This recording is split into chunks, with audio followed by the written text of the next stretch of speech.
Yo, yo, yo, what's going on, everybody? We are back with the Bettor's Almanac podcast for the conference championship of the NFL playoffs. We are officially in episode 17 of the podcast as well. The year has just absolutely flown by. I am Matt Kowalas with my good friend Eric Pauly. This podcast is powered by Sports Memo and brought to you by PointsBet Sportsbook. Got a lot to talk about today. Only 2 games, but there is still a ton to break down. Eric, how's it going today, brother? It's going great, Matt. If I sound a little off, it's because for 2 reasons. I'm a little bit sick, and also I don't know if my microphone is working. That's just pissing me off, but can figure that out moving forward. Episode 17 of the pod, which is really exciting. Like, it's been an amazing season working with you, Matt. But of course, we're gonna have another episode before the Super Bowl, and we're gonna try to do some more. I guess I want to say like interview type content and whatnot coming out after the football season's over, because obviously, Matt's gonna be balls deep in the NBA. I'm going to be balls deep with the MLB at the end of March. So definitely trying to do a little bit of a mix-up on the show when football's not going on. But we could, table that, and I'll figure out a plan for that moving forward. But like Matt said, we got 2 huge games, and we spoke very briefly before. We wanted to save kind of all of our debates and angles for the show. But just going to flat out say it. Matt's leaning Niners-Bengals. I'm leaning Birds-Chiefs. So very interested to see how this breaks down, bro. Yeah, it definitely will be. And not going to lie, to your point, how I'm going to be doing NBA, you're going to be doing MLB going forward. I'm almost a little excited for that. Like, this is my first time or first year where, like, every single day you're handling 3 sports. You're breaking down 3 sports. You're doing statistics, analytics, a little bit of everything. Like, it's actually going to be a little nice when I can just focus strictly on the NBA, hone in there. I mean, been very successful already, but it's going to be cool to see what we can do with this podcast as well. We're going to have, like you said, bring some people on, try and give some different takes, maybe some same game parlay angles, futures, things like that. But with that being said, we gotta close out this NFL season right. Me and you are gonna have a good debate today because we're both on opposite sides. But before we get into that, right now with PointsBet Sportsbook, it's time to get your swagger back.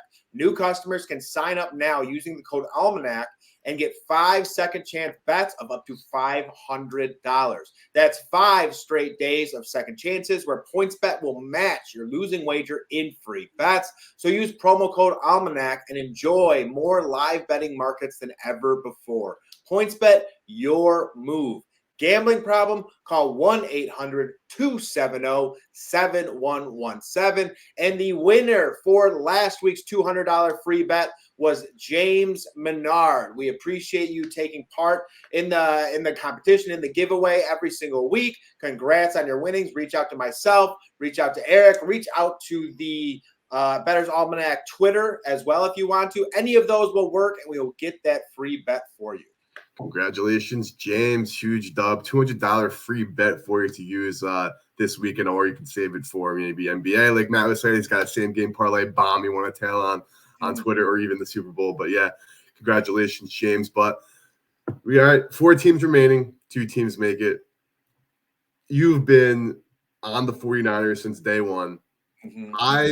I'm not going to say my love for the Birds were as great as your love for the Niners in the season. Like, obviously, I'm rocking my Commanders hat, you know what I mean? But I did have Bills Birds preseason as my pick for the Super Bowl. As we shifted, I was thinking Bengals Niners. Now I'm thinking Chiefs over the Birds. But again, you're riding with your 49ers in Philly for this weekend, just based on, you've loved them all season long. And as a 2.5-point favorite. Now, this is a situation where the Eagles got market support.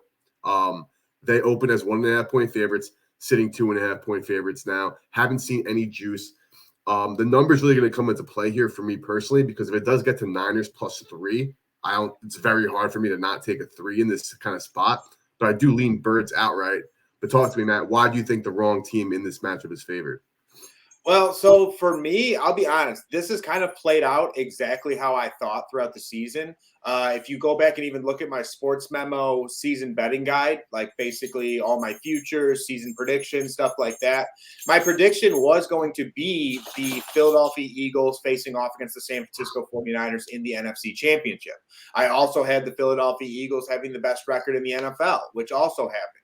And a lot of the reason that I did that was, one, because of scheduling, two, because of how talented the Philadelphia Eagles were on the front line, on the offense, and the defensive line on top of that. And the only reason, you can even go back and read my my betting guide.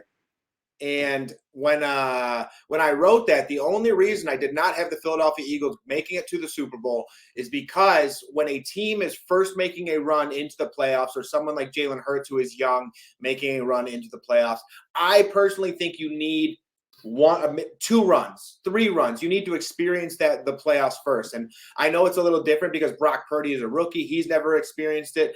But head coach Kyle Shanahan and that team as a whole is very experienced in the playoffs. You know, Deebo Samuel, been there many times, George Kittle, Trent Williams. A lot of those guys have experienced that pressure before. They've experienced going on the road and playing in Philadelphia.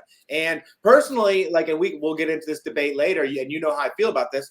I personally don't even understand how the coach of the year is a debate. I think it's Kyle Shanahan all day. I think Kyle Shanahan is going to body Nick Sirianni in this game, and absolutely he's going to show him who the better coach is. I personally do believe that, because this team is set up better for in terms of the run game, in terms of the defense, and Kyle Shanahan is the one who built this team. Nick Sirianni didn't build that team. Kyle Shanahan built this shit from the ground up. So I think he knows this team better. I think he knows how to handle his team against Philadelphia.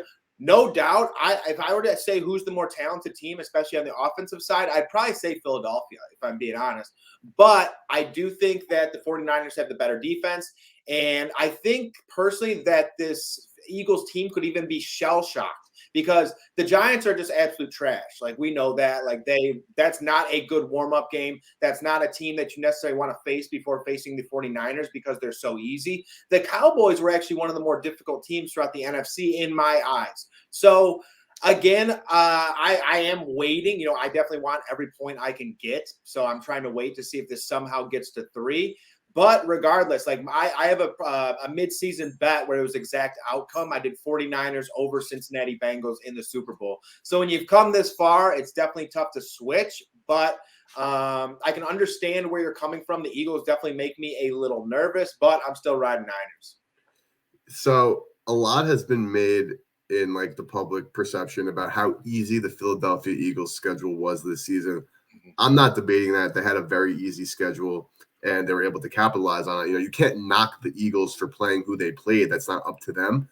But who Brock Purdy has faced since he became the starter of the 49ers, it's not like he played anybody either besides the Cowboys. And if you want to talk about Cowboys-Eagles, they never had a fair shake at a game, because the first time they played, Cooper Rush was playing for Dallas.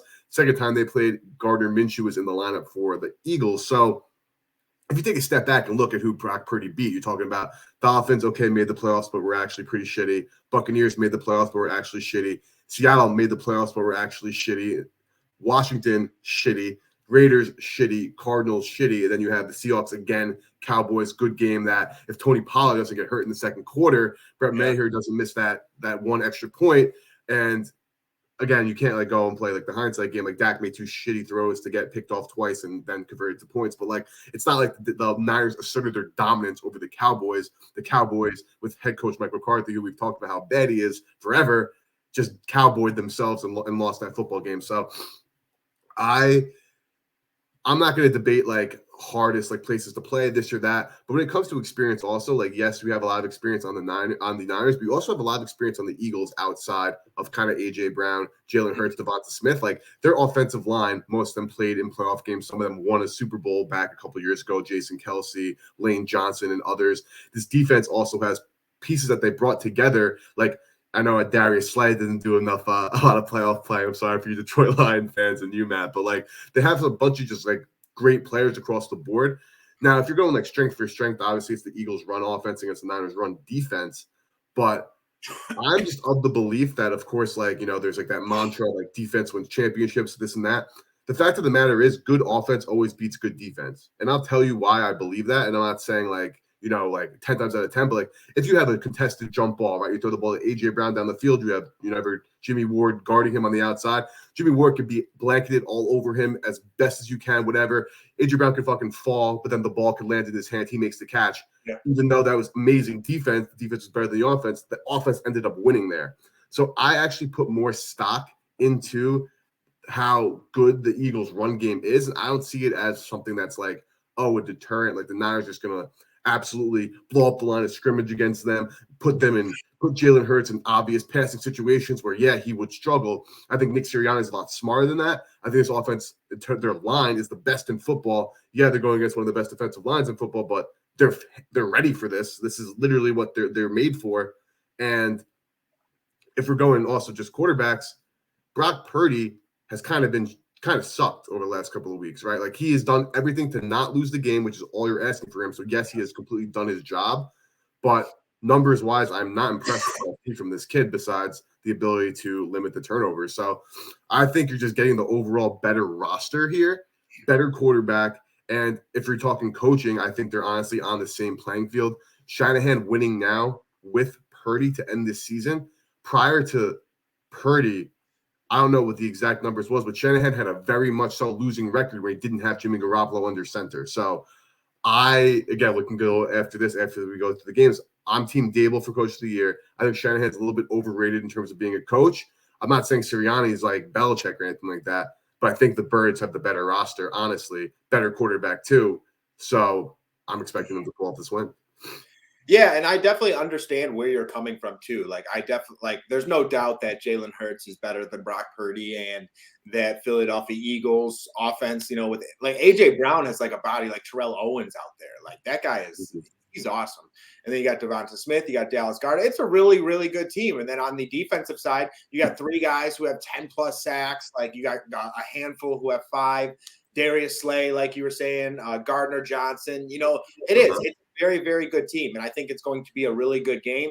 For me as well, it's like, this literally ended up kind of being how I predicted in the preseason. So now that I'm here, I'm like, I'm definitely sticking with it. And you know how I've done with the 49ers. I've rode with them every single week. I think, there's just some times where you see this Cinderella story and you might as well just keep riding it. And it was kind of the Philadelphia Eagles with Nick Foles or with those old school New York Giants days. Like sometimes in the NFL, Cinderella stories just happen, momentum happens, and you get those key plays like the 49ers last week, getting those turnovers in the red zone, stuff like that. Those are those key plays that sometimes take you to the Super Bowl. And I'm not saying that it can't happen with the Philadelphia Eagles because obviously this is a really good team and I bet on them a lot this year too. But I don't know. There's something about this 49ers team for me that it makes me feel like it is some Cinderella story. And, to your point, though, I would also put Brian Daboll over Nick Sirianni. I really don't understand the whole Nick Sirianni thing. Like, obviously, this Eagles team went on a great run, but this was something that was incredibly predictable at the beginning of the season. They're in one of the weaker divisions in football. They had I believe they had the easiest schedule coming into this NFL season on top of that. And like you said, you still have to go out and get those wins. There's no doubt. That's still difficult to do.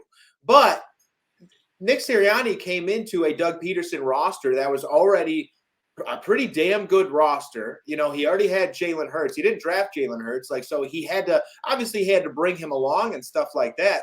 So to your point, I see more of a better job well done by Brian Daboll, bringing this Giants team, having them go to the playoffs, bringing the best out of Daniel Jones, Saquon Barkley potentially being comeback player of the year.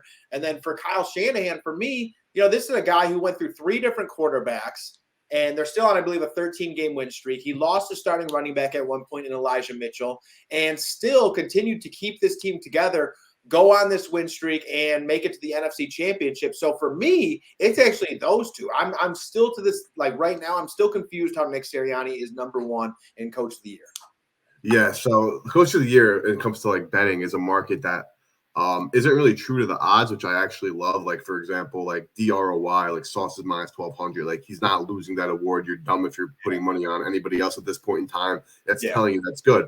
But like, Rookie of the Year and Coach of the Year, when you have a bunch of guys with plus money odds, these odds makers don't know as much as any of us do. I remember last year, Vrabel, when he won, he was like the 3rd favorite to win. He didn't have the best odds to win. So this is one of those markets where I guess the odds aren't as telling as other markets. But while you were just talking there, Matt, I had to do a little bit of research.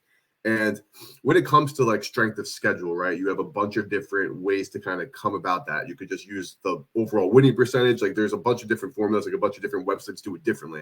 Mhm. I'm a big fan of Football Outsiders, the company that has the DVOA. While DVOA is definitely not an end-all be-all statistic and their analysis isn't, the end of the world, it's not like the only thing to listen to. I respect and trust them. You're talking schedules. Philadelphia, easiest, 32nd. San Francisco 31st at Football Outsiders. I'm not going to sit here. Actually, I will read the schedule list. Average DVOA of opponents played this season, ranked from hardest schedule, 1 most positive to easiest schedule, 32 most negative. It is not adjusted for which games are home or road. For the current season, the listing of schedule is split into past and future schedules. So, with that being said, regardless, if we're talking schedules too, it's not like the Niners went out and played a gauntlet. No, I know. I totally agree with you. It's not. If you're looking again, Football Outsiders not saying the end of the end all be all, but they have them as the second easiest schedule, while Philly had the easiest schedule. So that's my biggest concern is that I'm more nervous about Brock Purdy playing a good team than I am against Jalen Hurts playing a good team. That's honestly what it comes down to for me. At the same time, I don't want to lay 2.5. So minus 140 on the money line, obviously a little bit juicy. If that's a loser, that's you're playing a little bit of vig there. But I really think the Birds are it's hard to say better team, but I think the Birds are the side in this matchup. Yeah, so for me, like I'm 100% with you. If there is one worry, it is definitely Brock Purdy. How can you not be worried about a rookie quarterback going into an NFC Championship game? I'm sure Kyle Shanahan has the same exact worry, and he's trying to figure out how he can protect him, how he can get him to play his best style of game. And here's the thing: if San Francisco wins this game, I think it's personally going to be because of that defense. I think once again, this defense is going to have to make a key play, whether it be a strip sack fumble that they recover, whether it be an interception, whether it be, stripping Miles Sanders or stripping one of their skill position players. This defense will have to make a play, and this 49ers team will have to win the turnover battle. They cannot lose the turnover battle in this game. If they lose the turnover battle, I think they lose. So are they on thin ice? Yeah, I do kind of think so. But do I think they're capable of playing a clean game and this defense making a key play? Yeah, I also believe that. So for me, I'm still going to stick with the 49ers here. I'm still waiting just a bit because I don't know, maybe, just maybe there's an outside chance you can get a +3. Maybe, I don't know. But that's what I'm waiting on right now. I don't think this 2.5 is going to move personally because from last time I checked, around 90% of the money is on the Philadelphia Eagles. And that's one thing, too. It's like, I understand, like, I'm very understanding that the money in this situation is going to be on the Eagles. But 90%? Like, that seems like a lot to me. That seems like a lot. So, yeah, no, if it was like 90% and then there wasn't really any movement, then like it opened at Eagles minus 120 on the money line, minus 125, and now it's minus 140, 145, so like there clearly is support. And like something just to mention for all like the listeners out there, like these numbers aren't going to be like wrong. Obviously, whatever ends up happening on the field is up to whatever happens on the field, but there are 2 NFL games happening. Bookmakers, everybody and their mother wants to bet this game. Odds makers know that. They have all hands on deck making sure that these are the best numbers available. So you're never going to find an edge in an actual number here. And this is going to sound kind of like, I guess, like contradictory because like all Matt and I have talked about for the last 17 weeks is getting the best of a number, getting as much value as possible. Here is more just like going with who you want to take. Like, for example, I love the Eagles, but like I said, if it goes to Niners +3, I'm taking the 3 points. I have a teaser locked in because I'm on the Chiefs, and we'll get to that shortly. Kansas City +8, +7.5. San Francisco +8.5. Ooh. 2-team teaser, lock that in. You can now do the same thing with the Bengals now because as the time we're recording now, the Chiefs are actually 1-point favorites now. But that's what I'm saying. Like, while I think that the Eagles win this football game, I'm still riding with the value in the numbers. So if I get a 3 or a 3.5, potentially, if that ever happens, I'm taking it with the Niners 100%. But this is a situation, especially with how evenly matched all 4 of these teams are. Like, this is amazing for NFL fans. Like, these games should be amazing. These remaining 3 games, these 2 in the Super Bowl. But now this is kind of where you have to, go with like your gut, honestly, because you're not finding value. You basically have a PK at 2.5. Like, you're not finding value in the number there. That's just like, okay, like you got to think which team you really you think is better and is going to win the football game and ride with them at this point. And I wasn't out here trying to convince you on the Birds, but Oh, no. I think that they're the right side, dude. I hate to, we could have some nice friendly pizza bets going on or something, but I really think the Birds are the right side here, bro. Oh no, I'm definitely down for a pizza bet. I mean, honestly, man, this is just one of those spots where I'm digging my boots in the ground and I ain't moving. Like and some of the listeners, it's funny. Some of our listeners are some of my boys from high school and shit like that too, and they know how I am about this shit. Like even when the New England Patriots were 16-0, I dug my boots in the ground and I was New York Giants from wild card all the way to the Super Bowl. And one of my friends, Jimmy Schmancy, you still owe me 10 grand if you're listening. But yeah, that's just how I am. And two, I believe I've sent you my ticket. So to our listeners, about 3 months ago, about week 8, I put in San Francisco 49ers to beat the Cincinnati Bengals, exact outcome Super Bowl. And then I also parlayed it with the Brooklyn Nets NBA championship. And I'll explain the thought behind that, but it's a $250 bet to win $80,000. So that's definitely why I'm sticking my boots in the ground and I'm Niners through it. I might start hedging though. I don't know. I got to see what I'm going to do this weekend. But yeah, I'll post that ticket as it gets closer. But what I was going to say is the reason I did Brooklyn Nets NBA championship with it is because, for one, it's a plus 800 odds.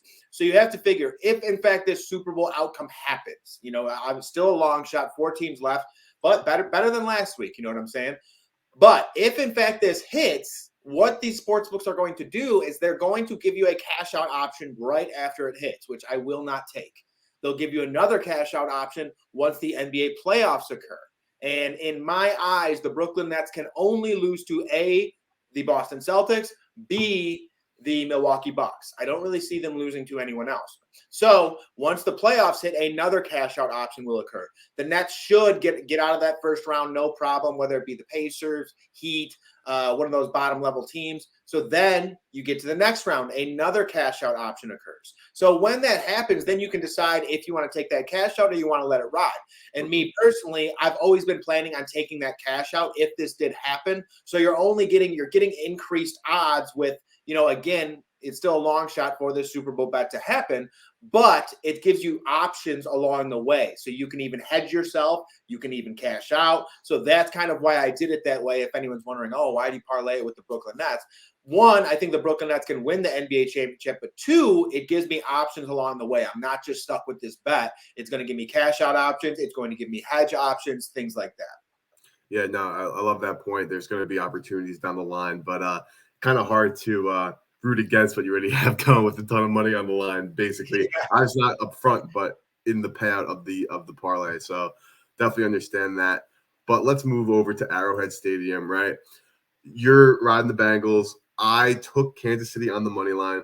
And again, hate being kind of so vague, but the main reason for me was you're giving me Patrick Mahomes at plus money. I got in at plus 115, which actually ended up being one of the best numbers possible. Right now, as I'm looking, the Chiefs are minus 120 favorites at circa at PointsBet as well. So at sharp books, it's minus 120. I got plus 115. There wasn't really any other way to go about it, but you have two, to me, very evenly matched teams. Patrick Mahomes, obviously the injury is a little bit suspect, but you're giving me plus money on Patrick Mahomes. So I didn't really think twice. Matt, talk to me though. Why are the Bengals going to win?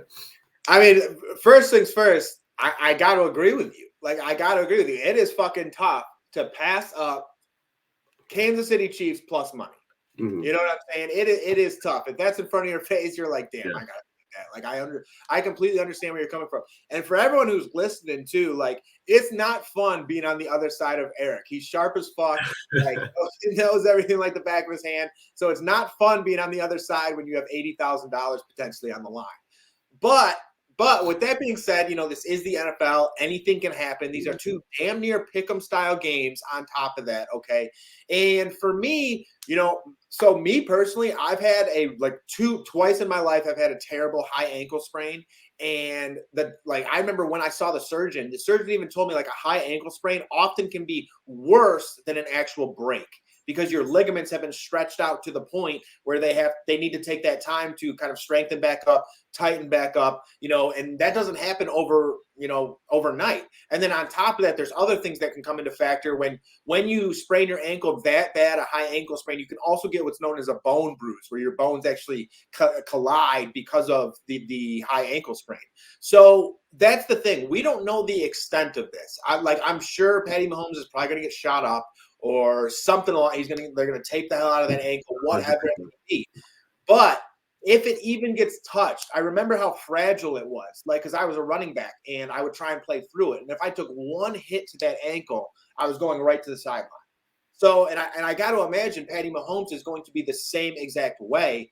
And one thing that's lucky for them is the Cincinnati Bengals defense doesn't get to the quarterback all that much, but they're going to be dialing up some of those blitz packages. They're going to be trying to get after them. And this Cincinnati Bengals team, though, towards the back half of the season has actually been a top 10 defense. They've actually performed. They've been playing very, very well. And one thing with this Kansas City Chiefs team is I understand, even with Patrick Mahomes having a hurt ankle, you probably have the best pocket passer in football. Let's be honest. Mm-hmm. But with that being said, Patrick Mahomes and his ability to ad-lib, his ability to just get outside the pocket, extend plays, scramble right, scramble back to the middle, come up, make a throw, eyes always downfield. Those are those plays that I'm wondering, do we have those anymore? Are those plays still available? Because if he's just in the pocket throughout this entire game and can't get out, scramble, can't make that or extend the play, make that throw, I don't know if they can beat the Bengals, if I'm being honest. I think Joe Burrow has been so good, so consistent. He's the number one quarterback in terms of getting the ball out of his hands. They have they have Jamar Chase, all the playmakers. We talked about this before the show. I do think Jamar Chase is going to go out, have a very good day. He had a great game against the Chiefs last year. And another thing is this Cincinnati Bengals team actually got their run game going last week. Yep. If they get their run game going against the Kansas City Chiefs, I think there's a pretty good chance that this Bengals team can win this game. To your point and to your angle, I think it's incredibly tough. What have they beat them 4 times in a row, 3 times in a row, something like that? Yes, 3 times in a row. To your point, it is very, very tough to beat a team like the Kansas City Chiefs 3 times in a row. But on the other hand, I think this Bengals team is actually in the Chiefs' heads. I think the entire team, the Bengals team is just in their head right now. And sometimes a team just has your number. And I don't know, all my old school football fans, if you guys remember the St. Louis Rams and the Philadelphia Eagles, the St. Louis Rams and the Philadelphia Eagles, when Kurt Warner was that quarterback with the greatest show on turf, Torrey Holt, Isaac Bruce, Ricky Prohl, Marshall Faulk, just a fucking sick team. Every year, Donovan McNabb and the Philadelphia Eagles and the St. Louis Rams would meet in the NFC Championship. And every single year, the Rams would beat the Philadelphia Eagles. Donovan McNabb was a great quarterback. They had Brian Westbrook. They had all these guys. But Kurt Warner and that Rams team just had their number. And I think sometimes that just happens. And it was the same thing with Tom Brady in the AFC on his runs. And I think sometimes there's just that quarterback or that team that has your number. And for me, I think it's the Bengals, or at least I'm hoping it's the Bengals. No, dude, I honestly, I didn't know where you're going to end up going with that, but I absolutely agree with everything you're saying. I think that was a very spot on and unique kind of way to kind of think about all of this. Mm-hmm. But just to throw back a question on you, because obviously none of us know. Mahomes, no injury, never rolls the ankle at any point, plays the game. The game plays out against Jacksonville exactly the same way, but no injury. What's the spread on this game? Coming into this game, if there was never a single second of Mahomes injury, I'd say Chiefs -3. That's where I was leaning at first. That's what I would think about now, seeing how it was. I was thinking KC -5.5, bro. Honestly, oh really? I could be completely 1,000% off. I'm not saying take this for gospel or whatever, but that's what I was thinking at first. Given the way that they were 5.5-point dogs at Buffalo, the Bengals. True. Buffalo being overrated was something that we both were on that wavelength on. We thought for a second that maybe the DeMar thing would kind of give them the boost, but then after that Patriots game, we were wait a second, the Buffalo Bills actually are not that good at all for whatever reason. More of the credit needs to go to, again, the DC, Lou Anarumo, for the Bengals. And this is somebody we've talked about weeks ago. I don't remember what episode it was, but I came into the season thinking the Bengals got so lucky last year, very serendipitous kind of run. All the breaks went their way. They have a good team, but they're not a Super Bowl contender, perennial. They're not a perennial playoff kind of team. they shut my ass up by week like 6 this year. But the Me real credit, what's up? Me too. So I didn't do this until around mid-season. I did not. I had the Ravens winning this division. I was exactly like you. I was like that Bengals team was fun. They were cool, but I see that Super Bowl. Will you get away from me? I feel like that Super Bowl hangover is coming, and it never happened. So like about halfway through, I was with you. I was like, damn, this team is playing pretty fucking good. I'm gonna back them. Yeah. And like what we talked about though on the show was like defensive coordinator. Like he was literally the reason why like the spark came, because Burrow, it took a couple of weeks for him to really get after it. But what kept this team winning football games was not just like the players, because like look at the 49ers, they have all pros everywhere on the field. Look at the Bengals on defense. They don't have a single all pro on the field.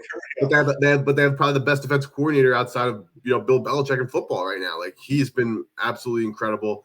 100%. And that just can't be overstated, right? Like they clearly have a formula for slowing down guys like Patrick Mahomes and Josh Allen, who are obviously Patrick Mahomes is much better at the end of the day than Josh Allen is, but have similar types where it's all the off script. They're really kill you when they get out of the pocket and they're able to find somebody down the field who's able to separate from coverage, because you can't play coverage for that long. Eventually, like, the offense is going to take over there. The one thing that, another reason why I do like the Chiefs too is like, yes, like you mentioned, it was huge that the Bengals were able to run the ball on Buffalo, but everyone ran the ball on Buffalo. And that's something we talked about. That's something we talked about. We're like, how is this Buffalo Bills team so good if people can run the ball down their throats? I was on the Bengals last weekend, so obviously I was sitting there smiling watching that happen. But I think it's going to be harder to run the ball on the Chiefs. I don't know. I mean, am I talking myself into an under here potentially, like 47.5, because of how good these defense, like, because Spagnuolo, the Chiefs D coordinator, he's good too. So I don't know, maybe an under angle. I don't know. Yeah, in all honesty, I would be under. I see a 24-21 game personally. Yeah. That's where I'd be at. I'd be at 24-21 Bengals. But I mean, to your point too, like Chris Jones, an absolute stud in the middle. Like he might be the best D tackle in the game potentially. Yeah. So like that guy can completely transform a game. And again, to your point, that they have one of the better defensive coordinators in all of football. I mean, regardless, I think both games we are in for such good matchups. Like, good, bro. I really am so excited to watch this. And then on the Kansas City side, I bet Isaiah Pacheco, like, this dude's a baller. Like, I love this kid. And he's been someone who's been running the football really well. On top of it, like, we have two teams who are playing good football right now.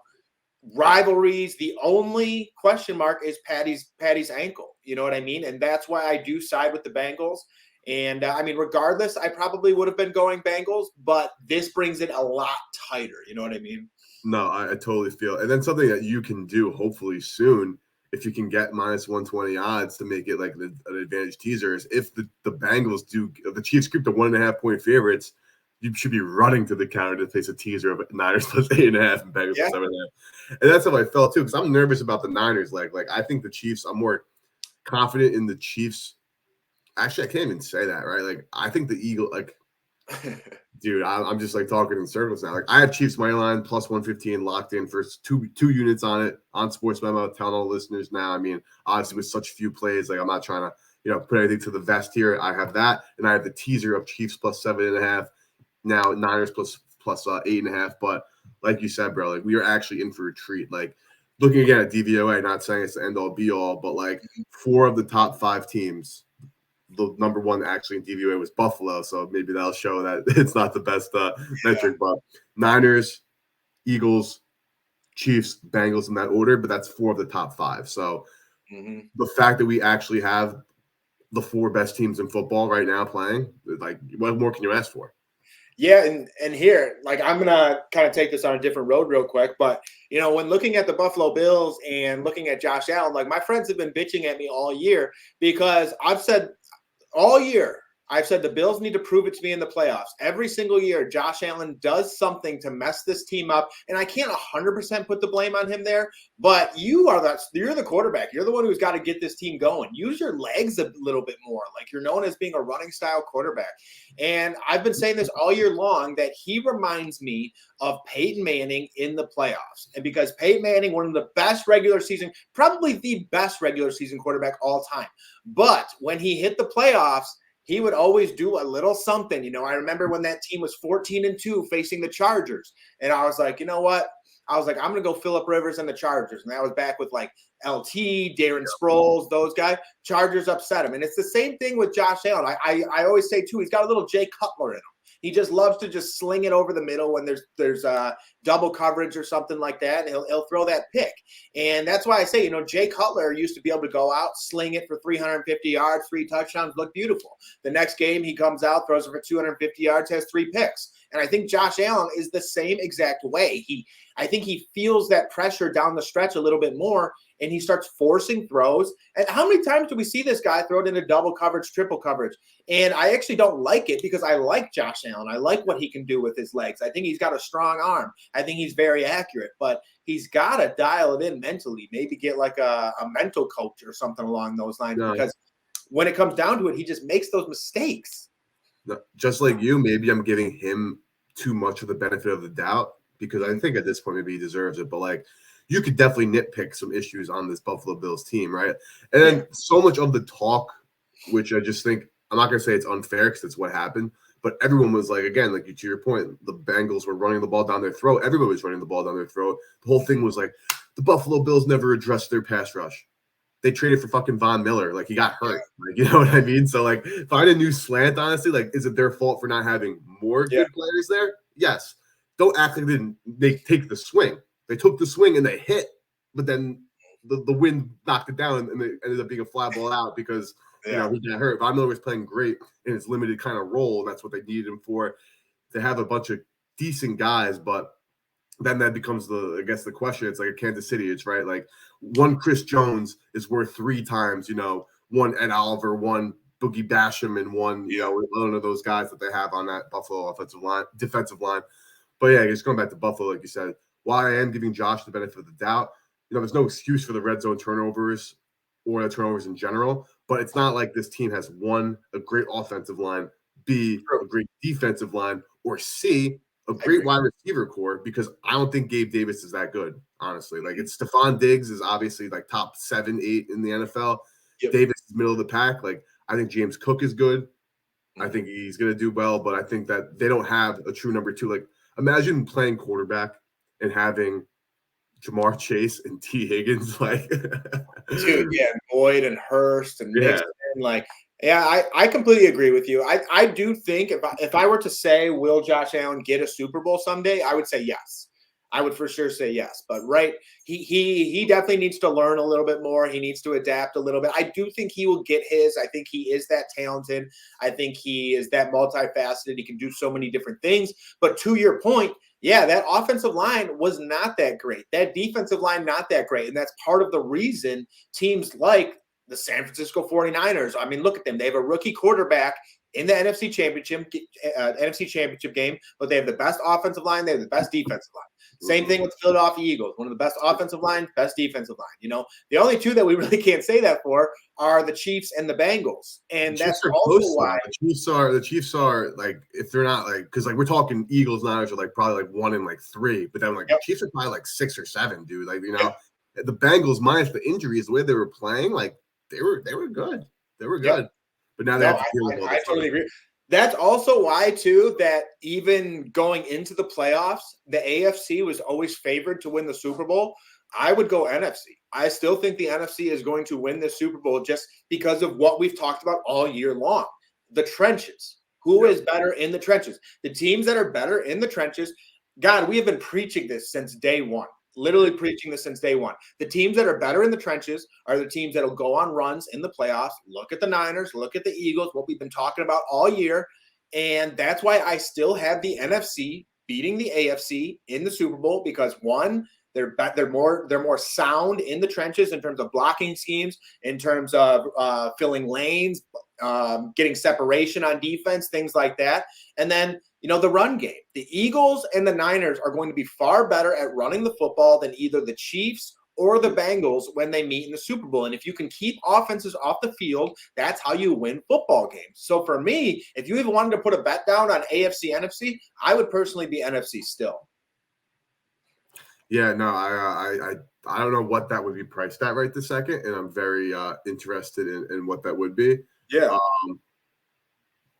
So no, Pretty I sure. totally feel you. But like we said, like we've been talking about it all season long. Trenches, having a coach that actually knows what's good. Like again, that my only again pause on the Bengals is while again Lou Anarumo, other defense coordinator, I don't know how he's not getting head coaching interviews, and if he is, clearly well deserved. But Zach Taylor is definitely the worst coach of the four left. Yes, I would agree with that too. I do think he's overcoached a little bit, but I think it's what's the defensive coordinator's name again?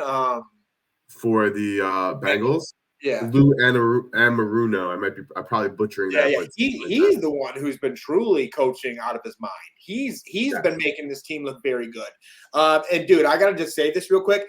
This is insane. These Super Bowl odds, okay? If it's Chiefs, Eagles, Chiefs -1. If it's Bengals, Eagles, Eagles -1. If it's Chiefs, 49ers, Chiefs -1. If it's Bengals, Niners, Niners -1. What the fuck? Have you ever seen anything like that? That is insane. And it's insane in a good way. Yeah, I'm happy as hell to be seeing that. And like, that is insane. What more can you ask for as a football fan? Obviously, besides your team being there, like the four best teams in football have made -1 across the board. Damn near. I've never seen that in the history of football. No, I not since I've been alive in my 25 years. I have never seen that in the history of football. Straight up. Yeah, I mean, and it makes sense. It makes sense. Next time, hopefully, we get a Commanders Lions NFC Championship game. Dude, hey, straight up, if there's like these little rumblings that the Lions might try and make a trade for Ramsey and Wagner. Like, really, dude, if that somehow happened.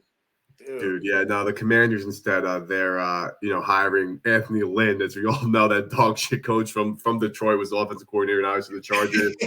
We got our rookie Sam Howell. We're like, yeah, the fifth rounder. We played three quarters against Dallas. He's our starter, so I don't want. Once Jeff Bezos buys the Commanders, and I'm still in the belief that he is going to buy us, because there was rumors that he was not going to buy us because like Snyder didn't want to sell to him unless he gave like a bigger offer. But then then he didn't submit an official bid for the team. But now there are rumors that Bezos is willing to sell his stake in the Washington Post to own the Commanders.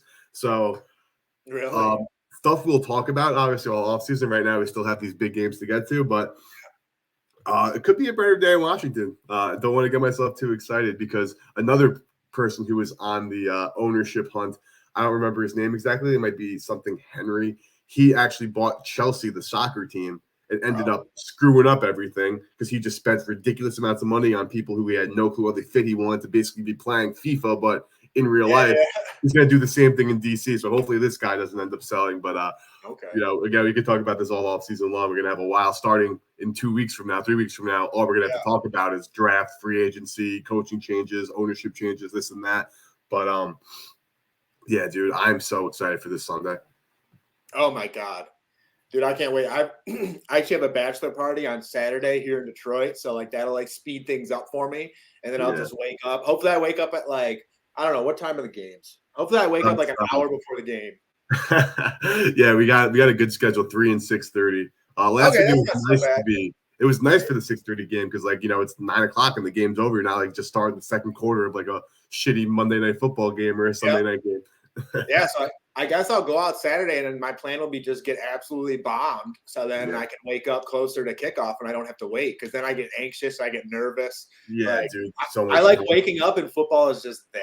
Yeah, that's like the best, especially getting our bets in early in the week, as you know, we always try to do to beat some numbers. We didn't really go into many like props or whatnot. I know you mentioned that you think Jamar is gonna have a good game. Prop numbers have been out for a while. But again, just like for being a bettor's perspective, and obviously Matt and I love the NFL, which is why we take all this extra time to bet the NFL. But just a gambling hack 101, there are 2 football games. There are 100 college basketball games between between the end of this week and Sunday. So if you're looking to maybe find some more value and like win some more bets, you should probably look toward like college basketball, even the NBA that they're not paying much attention to. But you want to ride with the boys and have a fucking blast. We're taking football bets all weekend. Hell yeah, dude. I honestly can't wait. Yeah, like as you guys know, if you follow us on Twitter, I'm gonna have some same game parlays out. I know Eric has been doing some stuff as well, so definitely check us both out on Twitter. And it's gonna be a good weekend, guys. I'm really excited for these games. Hopefully they go right for you guys. Eric and I are on opposite sides this week, so yeah, we might have to bet some pizza like we were talking about, but it's gonna be a good weekend. Wait a second, dude. I just unless I'm reading things wrong, the Bengals first half team total is 10.5 points. Wow. I know we literally just spoke about for a brief second about how we thought maybe it was in like an under kind of game. Does that not seem low as hell? That seems real low. Right? That seems too low. And the Niners is 9.5. I don't know where we could bet these. Could look at the odds screen that only has a very few number of books that give out like these information. Like, so our sponsor points bet's not one of them. Neither are like the other big name recreational kind of books. But from what I'm seeing right now, because I just saw something real quick. Yeah, I'm seeing Niners first half team total 9.5, 10. And I'm seeing Bengals first half team total 10.5 juiced to the under. Wow. I don't know what to do with the information. Yeah, I'm definitely going to check those out after the show, honestly. Yeah, I don't know what to do. And then for context, Chiefs 10.5, Birds 10.5. So I don't know if I'm just like, what's going on, but those seem ridiculously low. I want to check some more books out and see like how that kind of works and see if other books are agreeing with these numbers or if these are just numbers that are up that like they're only up because there's such low limits and people can't really bet them. But I'm definitely taking, I think, the Bengals over 10, both the Bengals and the Chiefs, 10.5 first half points. Yeah, I like that as well. Very interesting. So did not expect that nugget to pop up, but it just did. So I'm and then full game, Chiefs team total 22.5, juice to the over -140. Philadelphia Eagles 23.5. And for the away teams, Niners team total 21.5 for the full game. Bengals 23.5, juice to the over for the full game. But the first half is just 10.5 points. I'm tripping, I think. I don't know what's going on. Dude, yeah, I'm with you. I like all those. Yeah. So maybe, again, this is like we have some time. Of course, the games are Sunday. It's only Thursday as we're going through this. So we'll see what happens Friday, Saturday, and Sunday in the market. But I'm already liking all those angles. I'm not going to lie. Oh, dude, I'm 100% with you. I'm going to start looking up those after we get off the show and see. Might plug one of those in on Sports Memo, honestly. Yeah, no, 100%. So just to reiterate, Matt, if you have anything locked in yet, all I have locked in is Kansas City Chiefs plus 115 money line, and I have 2 team 6-point teaser -120, Chiefs plus 7.5, Niners plus 8.5. Do you have anything locked in officially? Yeah, I got the Bengals locked in officially. So the only like we talked about, the only reason I don't have 49ers plugged in yet is because I just want to see if it gets to a 3. If it gets to a 3, I'm going to hammer that, and I'm going to tease the hell out of it too, kind of like you were talking about. But I don't think it'll get there, but you never know. And honestly, though, it probably won't. If the public is already, if right now what I'm looking at is 69% of the bets are on the Eagles and 92% of the money. So if it hasn't changed yet, I personally don't think it will, but I'm just trying to play the waiting game and see if it does. Yeah, again, in terms of just getting as much value as possible, like if you are able to get a Niners plus 3 at like -120 to -129, obviously you're paying a little bit of juice there, but like I think that is more plus EV than taking the Niners plus 2.5. So like we always say, obviously take a look at PointsBet Sportsbook first. But bro, like right now, I'm looking at MGM Niners plus 3 -120 right now. Wow. Like, if you like that, like you got to take that. I'm Niners not going to tease it. Plus 3. Wow. I'm staring at it. See, like that's something I could tease the hell out of too. Yeah. So just again, looking at like that's not the standard line. The standard line is 2.5, but they are hanging in Niners plus 3 at -120, which is a better bet than the 2.5 -110 for obvious reasons, because you then have that coverage on the 3 for the field goal, which is the key number in football. Yeah. So it's funny how Matt and I thought we were gonna have a short show today, just 2 games, but now here we are talking about a short show. Well, dude, that's the thing. When you got some good games and you got a lot of good matchups, a lot of good players, different angles, there's a lot to talk about. Yeah, 100%. And like as always on the show, like Matt and I said, like obviously we do have these picks for sale, and we will be updating our packages. Those are what I have right now, those 2 plays. But ever any thoughts, any leans, any opinions you want from me or Matt, you can hit us up on Twitter at Bettor's Almanac. You can find me on Twitter at Slam Action and Matt on Twitter at MoneylineMatt8. Another huge shout out to PointsBet Sportsbook, Sports Memo, and Wager Talk for making this show possible and allowing Matt and I to give out our plays and just break down these games in detail for all you guys. Matt, any closing thoughts? No, man, just really excited for these games. Eric and I definitely appreciate you guys tuning in all season long. Really appreciate like the DMs that we get, all the Twitter mentions, whatever it may be. You know, we had someone last week reach out to us and say that they've been absolutely killing it because of the podcast all season long. And I'll be honest, that stuff means the world to us. It's really nice to hear from you guys, hear what the podcast means to you, that some of the information that we've been giving out has helped you, because at the end of the day, like one of my favorite sayings is everybody eats. You know, Eric and I are trying to put out the best information possible to help you guys, to enable you guys to make more money. And that's also why we do the free bets and shit like that. You know, this podcast is really for everybody, and just wanted to say thank you. It's been an awesome season. We're not done yet. We still have to cover the Super Bowl here, but it's been a great ride, and it's been great working with Eric, and we're really excited to keep this going, man. Yeah, I appreciate the hell out of you, Matt. We love every single one of your listeners. Like the show, like the way that we're able to continue doing the show is if we were able to show support for the show. So you guys supporting us means the world to us. So anywhere you do get your podcasts, whether it be Apple Podcasts, Spotify, or YouTube, give us a like, rate the pod, subscribe, download the podcast. Again, that is how you're going to continue to see as many shows and more episodes as possible. So shout out to all you guys. Matt, we're going to have to figure out off the air what our bets are officially going to be against each other for this weekend, but we're on the same sides on both here. Hate being on the opposite sides of you, but again, this is the first one we're like completely opposite on both games. Yeah, literally. I don't think we've ever we've obviously been on differing sides a couple of times. Yeah. Like both games, like again, it comes down to this. But again, I think that's a good thing in terms of football. Like the fact that it's so up for debate where a sharp ass guy like you versus a guy like me, like we can be on the same side and also find value in those sides. So for sure. Love the NFL, man. Shout out to all you guys. We'll see you guys next week. Thank you. Peace.